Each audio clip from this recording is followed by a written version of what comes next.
Sveicināti! Atrodamies Brīvības studijā. Sveicam visus ar pavasara saulgriežiem.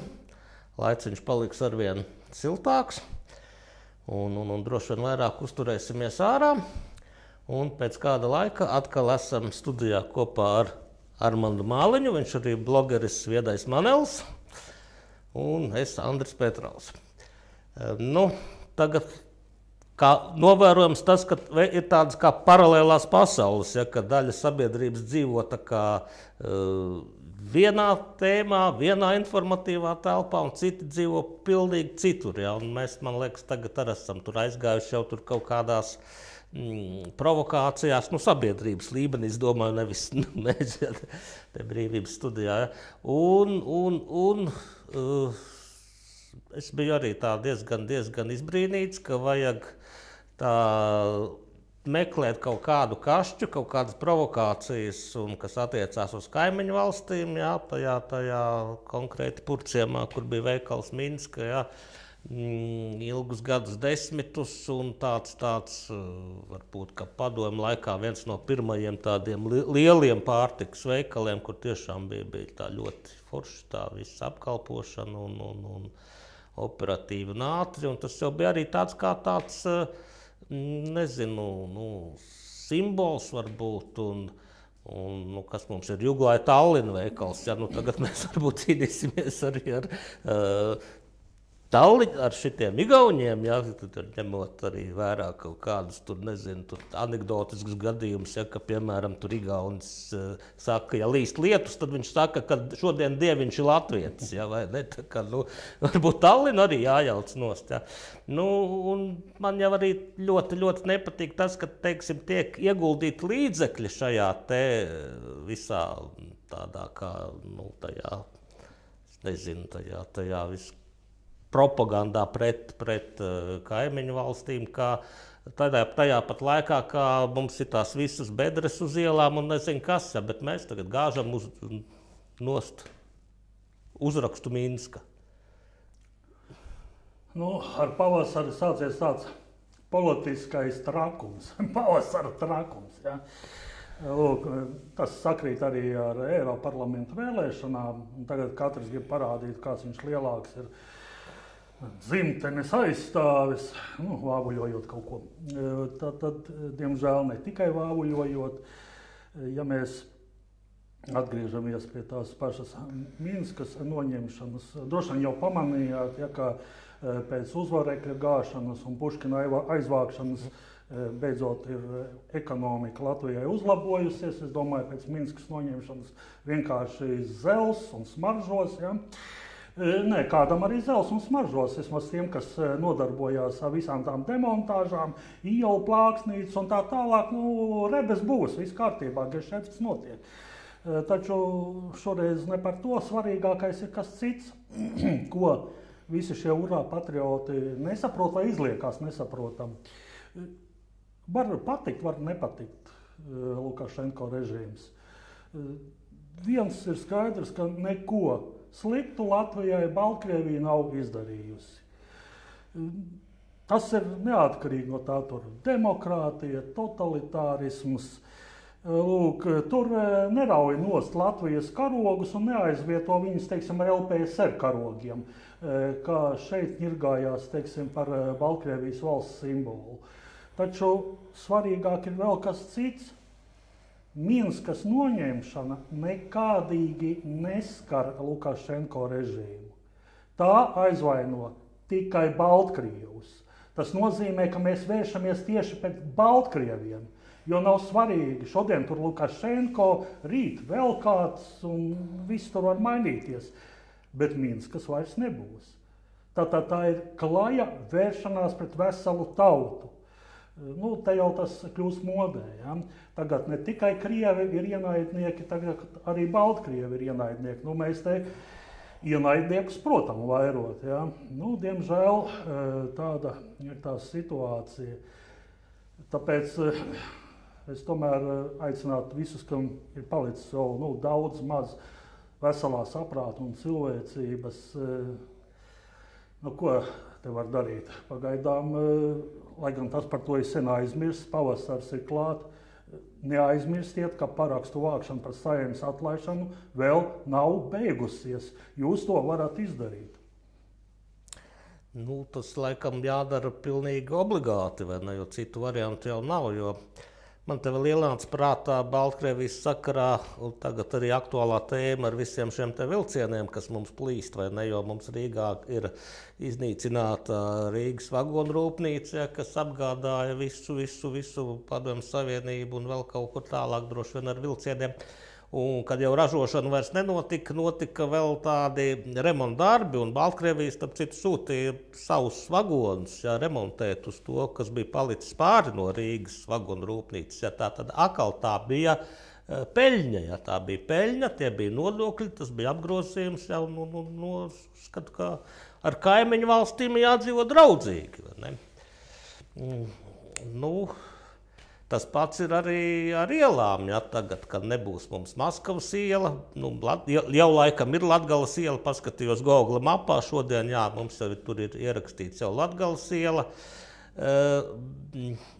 bet vēsturiski viņa, man liekas, bija īsu brīdi, tikai tur kaut kādus pāris gadus laikam, bet kur šeit ir atkal tā problēma viena, tā ir garākā iela Rīgā, ja nekļūdos 16 km, un uz šīs ielas atrodas neskaitāmi uzņēmumi, organizācijas un tā tālāk. Viņiem tagad ir jāpārtaisa visa dokumentācija, kaut vai tās pašas veidlapas, kaut kas. Tie ir milzīgi izdevumi, un es atceros, ka bija tas pretvalstiskais valodu referendums, tad tieši pret to divvalodību iestājās Krievijas uzņēmēji, kam ir biznesa darbība Latvijā. Jo viņi tad saprata, ka arī visa dokumentācija būs jātaisa divās valodās, un ka tie būs milzīgi izdevumi. Un vai par to ir domāts vai nē, es tur stipri šaubos, vai arī tur jau ir arī viss sarunāts, ka jau konkrētā poligrāfijas firma to darīs, ka konkrētais reklāmas tur kantors vai kas tur visas tās ielu plākstītes pārtaisīs un vēl, jo, nezinu, tiešām tagad, kad cīnās tur visi pa savām algām, tur skolotāji, ja mēs salīdzinām Igaunijā un Latvijā kāds, tad mums svarīgāk ir mainīt nosaukumus ielām, plākstītes tur un tā, pasaku zeme. Rīgas domniekiem arī vajag ēst, saprotiet. Un ja jau tur augšā cirkulē aploksnes, tad par domu pat negribās domāt. Tā kā, domāju, sen ir skaidrs, kas ko darīs, viss ir savā starpā sadalīts, tā bāliņi saprot politiku, katram savs kumosiņš, kas tur ar tautu, tas tev maz kādi interesē. Starp citu, totalitārajā Baltkrievijā lielveikals Rīga joprojām turpina pastāvēt. Bet par tās naidošanas tikko notika tāds tiešām, manuprāt, šokējošs tāds gadījums. Tātad, kā mēs zinām, divas frakcijas, apvienotais saraksts un Nacionālā apvienība, Saeimā izvirzīja priekšlikumu pilnībā pārtraukt ekonomiskās attiecības ar Krieviju un Baltkrieviju. Bet saprotot, ka ģeogrāfija tāda, kāda viņi ir, tagad, lai skolās varbūt tās slikti to pasniedz, jo, kā mēs atceramies, Golubevs savulaik pat iedomājās, ka Latvija ir robeža ar Ukrainu. Lūk, tātad šis lēmums nozīmē, ka patiesībā Latvija pilnībā pārauj ekonomiskās attiecības ar visiem globālajiem dienvidiem. Tātad Vidusāzija, Aizkaukās, Ķīna, Indija, Arābu valstis, patīk mums vai nepatīk, starpā ir Krievija un citas valstis. Tagad sanāktu, ka tieši otrādāk, tātad no turienes viss tiktu piegādāts Eiropai, pēc tam Eiropa piegādātu mums, lai gan ģeogrāfiski normāli ir otrādāk, ka viss notiek caur Latviju. Taču tāds harakiri beidzās tikai ar 24 balsīm par.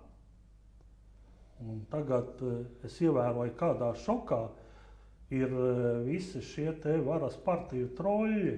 Tāds kā klusums pat iestājies, neviens nekomentē neko, jo nezinu, ko darīt. Kā tad tas ir noticis, ka kompradoru vara, visa šī te kompradoru koalīcija ņēma un nenobalsoja par Latvijas sagraušanu. Kā tā varēja notikt? Lūk, es te redzu tikai vienu iemeslu. Tad nav tāds no augšas pienākusi nav tāda komanda. Ja?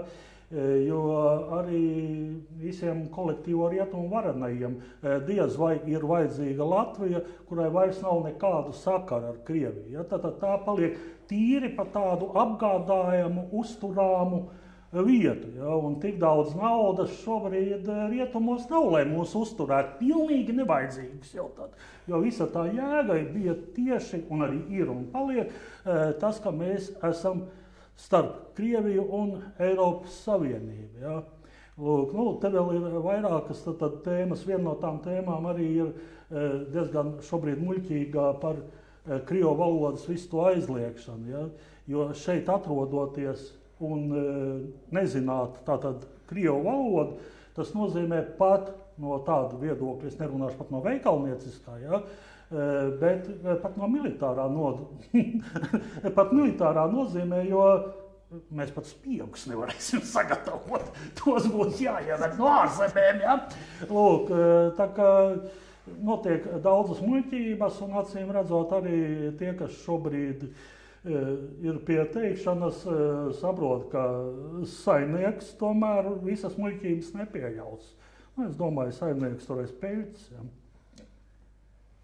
Jā, jo es tā sapratu, ka mums ostās ir arī likvidēts, laikam Rīgas ostā tas konteineru termināls. Un uz tā rēķina Lietuvā osta, vienīgā laikam ir Klaipēdas osta, ja, ir pārņēmusi to visu un pieaug savu apgrozījumu 23. gadā palielinājusi par 52% tikai uz šo te visu. Ja. Tas ir tas, ko mēs zaudējam. Ne? Un tagad arī, ja šitais te Nacionālās apvienības un apvienotās saraksta vaiprāts izietu cauri, ja, tad arī viss ietu caur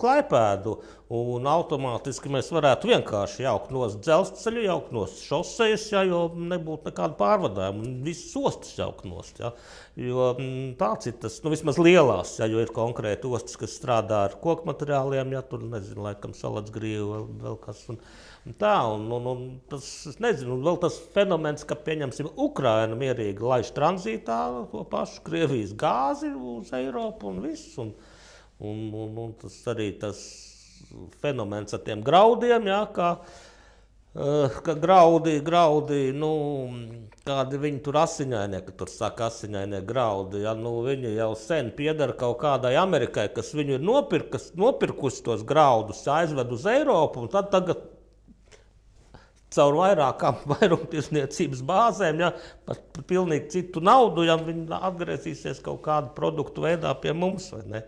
Un, tāda šobrīd ir tā saimniekošana. Man pat šobrīd šī apvienotais saraksts Nacionālā apvienība atgādina tādus kā Kremļa aģentus, ja, jo Latvijai tātad pašizolējoties, sanāk, ka nostiprināsies arī Pēterburgas osta un Ziemeļu jūras ceļš. Ja? Tātad patiesībā mēs atdodam tos trumpjus, kas Latvijai ir kaimiņzemē. Kāpēc? Un te vēl ir smieklīgi arī gan šajā nozīmē ekonomiskā, gan arī militārā, ja, ko visu mēs te domājam. Šobrīd tātad kamera ir pievērsta durvīm, kas ir mūsu robeža ar Krieviju. Un mēs tās durvis stiprinam, ritīgas eņģes, kārtīgi, kas slēdzene, lai nevarētu atmūķēt. Nē, tas viss nav, bet tā vismaz cenšās, lai izskatītos. Un te pēkšņi it kā paskatās apkārt, viena siena no stikla, otra siena no stikla. Ja? Tātad viss ar to Krievijas robežu stiprināšanu ir vienkārši smieklīgi, ja mēs saprotam, ka mums ir stikla sienas.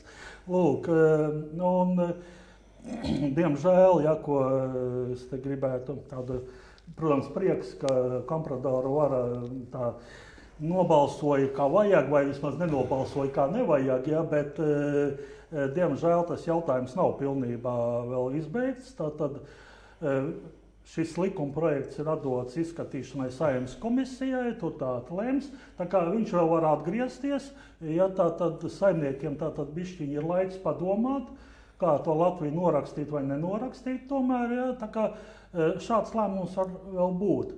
Nu, un noslēgumā es gribētu pateikt tādu, teiksim, man kā Latvijas pilsonim nepatīkamu mūsu prezidenta izteicienu, jo būdams prezidents, viņš to saka arī visas Latvijas vārdā, lai gan, protams, kā prezidents viņš kļuva darījuma rezultātā starp partijām. Ja. Acīm redzot, salasījies kaut kādu vēsturisku literatūru, kur Romā viens senators beidza katru savu runu ar vārdiem Kartāga ir jāsagrauj. Rinkucis publiski X-ā nobeidza savu komentāru ar vārdiem Krievija ir jāsagrauj. Nu, manuprāt, kā bijušajam vēl diplomātam, tas ir nepatīkami. Manuprāt, jebkurā citā tādā civilizētā sabiedrībā šādam cilvēkam no politikas būtu jāaiziet. Tas, protams, kādā citā sabiedrībā, bet nevis mūsu brīnumzemē. Paldies par uzmanību. Visiem jauku pavasari. Brīvības studija. Mūs var atrast YouTube Brīvvalsts kanālā, Facebookā un Telegramā Brīvības studija. Paldies!